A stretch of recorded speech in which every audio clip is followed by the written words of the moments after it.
Today on Mysterious Morsels, we're talking about tarot cards. Tarot cards. So if you've ever gone to a psychic or a medium or clairvoyant or soothsayer or shaman or whatever you want to call them, and been read, if you will. Sometimes I use real cards, sometimes I use angel cards, sometimes I use tarot cards. Tarot cards are pretty popular. And I joked in another episode that they remind me of Chaucer's Canterbury Tales. It's funny because if you look at the pictures on them, they almost represent, at least what came up in my mind, whilst reading Chaucer's Canterbury Tales and, Wife of Bath and The Collector and all this kind of thing. So they have like these almost occupational look to them. And some have a little more, they're not really spooky. Some have like a lesser popular look than others, but there's nothing like really horrible to look at least just for looking at them's sake. There are people that have doctorates in metaphysics that study, things that are of the supernatural, etc. But, if you're doing it for fun and taking it for fun's sake, which is what we're talking about, I just wanted to give you the meanings behind them because I've always been fascinated by folklore, psychology, the occult, etc. So I thought, hey, if you're into that stuff like me, and what better time than fall, let's talk about it. So without further ado, the Fool. I thought I'd start with that since I am one. April 1st is my birthday, but I'm no fool. So the Fool card generally means that you need to start something new.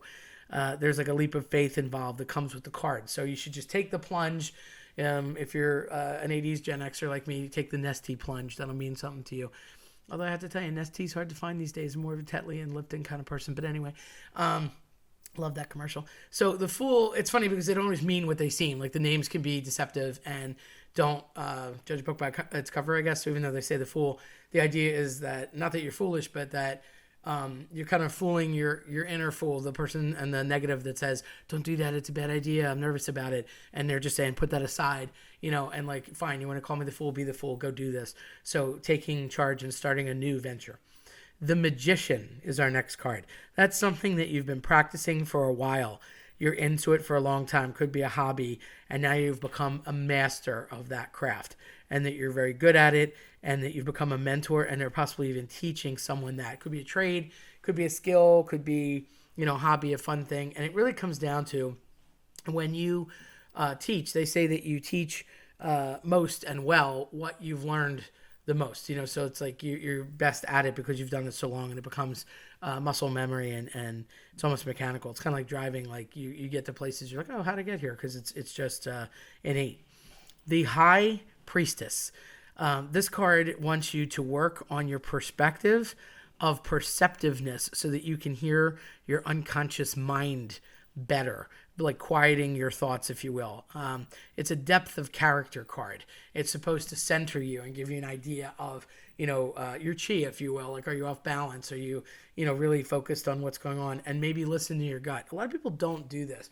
I always say in matters of money, especially, or matters that are very significant or serious, if you're making a decision and you feel oogie, don't let yourself get the oogs, man. Oogs are terrible. If you feel icky about something that somebody said, or you're being pitched something, I always joke about the timeshare, when you listen to the timeshare speech, and it's for this, you can get that, and it sounds great. In theory, it all sounds great, but when you sign that contract, you're like, if you feel that icky, listen to your gut. Don't do it. Get yourself right, because if you do nothing, nothing will happen. So take a minute, take your time, and figure out what you need to do before you make a move. The Empress is the next card, and that is an emotional leadership card. It means that you're able to help others, and you're nurturing. You have a very motherly, if you will, personality, and you're a helper. So not that it can't be men, but it's just supposed to be more of a parental figure, that somebody that would help out no matter what. The Emperor, which obviously would be the masculine version of this, references authority and leadership. So having a lot of experience, leading to having confidence in a situation about something, being able to go forward and be confident that you're doing the right thing, and leading everyone else. Next one is the Lovers. So the Lovers card can actually mean unity with another person. It's more likely about unity within yourself and being whole and independent than it actually is with someone else. It's more of a communal situation. Like, it's not necessarily lovey-dovey romance. It's more about having like a partnership or an alliance or a symbiotic relationship that is, this could be very platonic. It could be a work thing. It could be, best friends. It could be just like a partnership. So that's always a way to go. But it can also indicate yourself, like being whole and having that independence. The Hierophant is all about how you feel about rules. Sometimes it has a significance about structures and how you react to them. Other times it can mean that you have to break out and make your own rules. So it's not necessarily rules are good, rules are bad. It's more that there are rules and then your respect for or against them, breaking them when necessary, but following them as well. So it's not just be defiant. It's about understanding and how you play, if you will, by the rules with them or against them. The next card we discuss is the Chariot. The Chariot is a card about growing and maturity. It's supposed to indicate a need for exercising your will and freedom. So, think about like marching forward in a chariot, I guess is sort of the ideology behind it. And that you would, break out of whatever mental self-imposed shackles you have or whatever possible physical limitations that you might have or whatever environmental limitations that you might have. Like you're just going to, take the reins, if you will. Be mature, make the decision, pull the trigger, if you will, and then, go forward. And I chose this, I have free will, and I'm doing this, and I'm exercising my right to be me. Strength card, the inner strength and perseverance to show compassion in a situation instead of any kind of primal rage and brute force. So strength's more about, you're aligning your chi, being calm and not getting into a fight.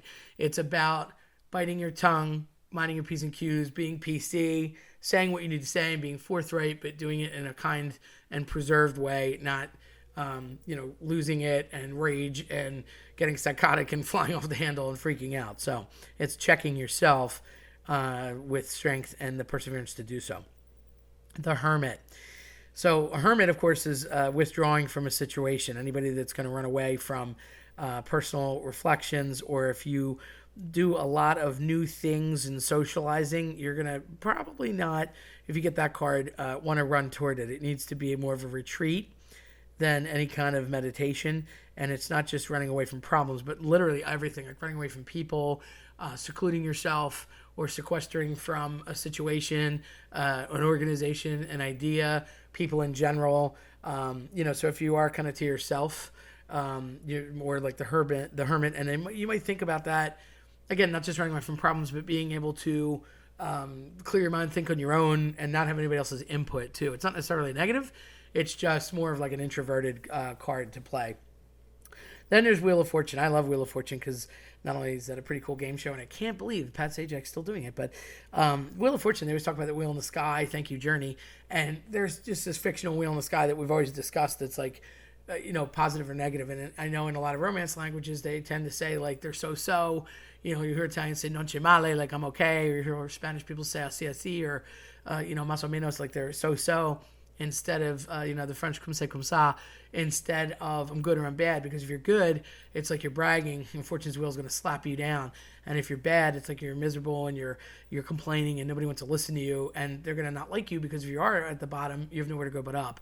So if you're sort of in balance all the time, not only is your life balanced and your ideas are balanced, but you are halfway, you're halfway in between good and bad, so don't complain. It's right where you need to be. And in terms of this tarot card situation, it shows that you need to recognize cycles of life, the ups and downs, acknowledging them and making sure that you realize that it is nature's willing fate, you might say, is going to put you in and out of balance. Now, if you rock that wheel, so to speak, and cause problems for yourself or other people, then there's like, karma to be paid at some point, so you don't want to make a problem. You don't want to brag, you don't want to complain, you kind of just want to keep status quo as long as you can, because the boring, as we have found out in life, is often coveted when a situation is very bad, and sometimes a really good situation can turn to be too much. Justice. The Justice card shows balance as well, and can also show times to make sure that your beliefs are the same as your actions, that you match, that you're honest, your integrity is there in and externally, so you're doing as you say, walking the walk, so to speak, and that you are behaving in a way that you preach that you are behaving, and that you're not a hypocrite. The Hanged Man. That card is controversial because a lot of people think, you're literally hanging yourself out to dry. Not necessarily. This is a sacrifice. You need to sacrifice something and put others' needs above your own, is what this is supposed to indicate. And it could be uncomfortable, but it's important in the end. So it's really about a sacrifice. You taking care of someone or something else out of necessity, or out of help, out of need, out of compassion. The death card, very misunderstood, commonly misread. It doesn't mean death. It's not an actual death. People see that and they're like, oh my God, who's going to die? No, and please don't be afraid of it. It means that you need to let go of something old and accept the new thing. So it's not a death as much as it's a departure from something that was happening before and acceptance of something new. It doesn't have to be a good or bad thing that was. It's just the way it falls is that it's a new thing coming your way. The Temperance card talks about moderation. So you need to get a more go with the flow kind of attitude about things, it being patient and willing to adapt to new situations so that you're not drinking too much, not eating too much. If you have a vice like smoking or gambling or something, you're not doing it too much. You're doing it temporarily so that you're enjoying it and it's a hobby, but you're not trying to hurt yourself or, imbibe too much or do too much. Dave Matthews, too much. So you're going to, be temporal about it. And if everything, again, is in balance and you're even, then you're not going to have problems and invite situations that are bad into your life. The Devil card. So it actually represents fear and temptation. It could be a dark time is ahead. I hate dark times in the kingdom. Why do they always have to surface? But it will teach you something important. So it's a fear and temptation that's coming your way, something that could obviously be a challenge and you have to kind of deal with it. But that's life, right? So you have to just kind of muscle through. But there's usually a lesson attached. And even if you have pain in the end, I had a friend who was a wrestler and he always said pain is weakness leaving the body. That might be true, but the reality is while you're still going through pain, it's hard to replicate. You remember you had it, but you don't actually ever again feel like you did physically or mentally in it.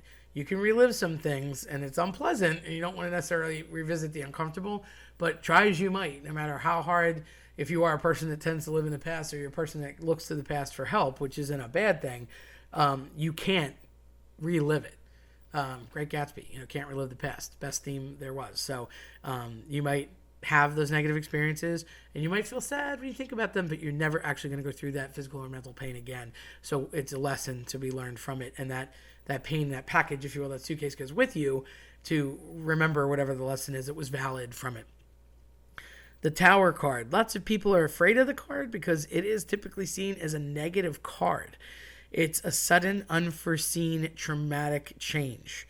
And once this change happens, your lives will be better in some way. But most people will perceive it horribly because they don't want to go through that change. They don't want to have that moment. And it's literally this ominous tower that like appears out of nowhere. I guess like from a safety or security point, it's messing with the current landscape, or you might even think of it like a battle. Like here's this thing I have to overcome. And it's just stuck in there like a tower, people looking against you, Tower of Terror, if you will. And people always get nervous about that one. The Star card is a renewed sense of hope, looking, positively to the ethereal, to the stars. It's a very positive card, and it comes right after the Tower in the deck. And that relationship shows you that how often and after a hardship that a star will show something good. So it's coincidentally the way it is in the deck. That doesn't mean you're going to pull them in that order or necessarily touch them when you're being read, but there's a reason for that. So it's sort of like the silver lining, if you will, like afterwards. It's the brightness after the dark time. The Moon card is usually a little bit of a fear for people, and it can be seen negative because it can mean a period of depression, which is funny because the moon gets a bad rap, right? So it's nighttime, night's associated with fear and scary characters, I guess sometimes, be wary of those who travel at night. The moon is also, loony, lunatic, lunacy, luna, moon, that's that idea of moon day, Monday, day of the moon. It's the 13th, never good. And if it's the other night, it's a new moon.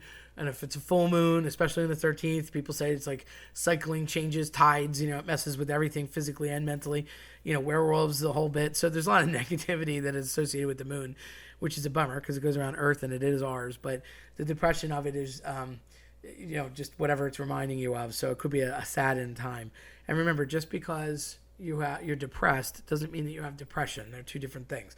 You can be depressed about something for a while, but to be in a depression or suffer from depression is a totally different gig than if you're just depressed for a specific incident that is sad that you should be upset about. The Sun card represents freedom and growth, and it can also bring prosperity. So it usually comes after a time of struggle. Not to say you're going to see the sun after the moon, but same idea. You have like the night I got through. I woke up in the morning. Yay! Thanks for this day. I'm here, and now I can like move forward and sally forth to my next Don Quixote de la Mancha adventure. So it could bring you growth and prosperity and a freedom, to overcome that negative thing. The Judgment card reminds you to let go of your past. It's a pivotal point, and it usually is finding your place in the world, finding a purpose, or maybe even through redemption, sort of like the crossroads, the Y in the road. You got to pick a side. Which is it? As much as I can't stand Robert Frost because of the torture that I was put through senior year in English at college, I could tell you that the road less traveled is so in my head after that, because the person who takes the road less traveled is usually the person that actually does better in the end. But everybody goes for the lit path and everything cool, and that's not always where the cool adventures lie, or it's not always the easiest path, the dark one, but there could be good that comes out of it. So it's usually a turning point, some major decision, and it can be integral in your life. The last card we talk about today is the World, and the World card places the biggest emphasis on keeping a balanced life. You'll see that theme throughout. It's equal attention to be placed in all aspects of your life. Your emotional and your physical and your spiritual and your mental life, and the different realms of thought, and keeping the balance for your whole life in check all the time. And as much as a lot of these cards, like the Wheel of Fortune or whatever, reference balance, this is the whole enchilada, if you will, of everything. So if the world is you, then each component or facet of the world becomes balanced, stays in balance, and it's something that you're able to do efficiently and effectively for your entire world. And you're gonna have times when you slip and it's not good, but it's something that you should be looking at all the time. And it's like the guy with the plates. He starts spinning a couple plates and they're up, and then one starts wobbling. You got to run back to that one before you can get the next plate going. So you're constantly running in check and trying to run life interference, if you will. If you like this type of content, scare the like button into turning blue and subscribe.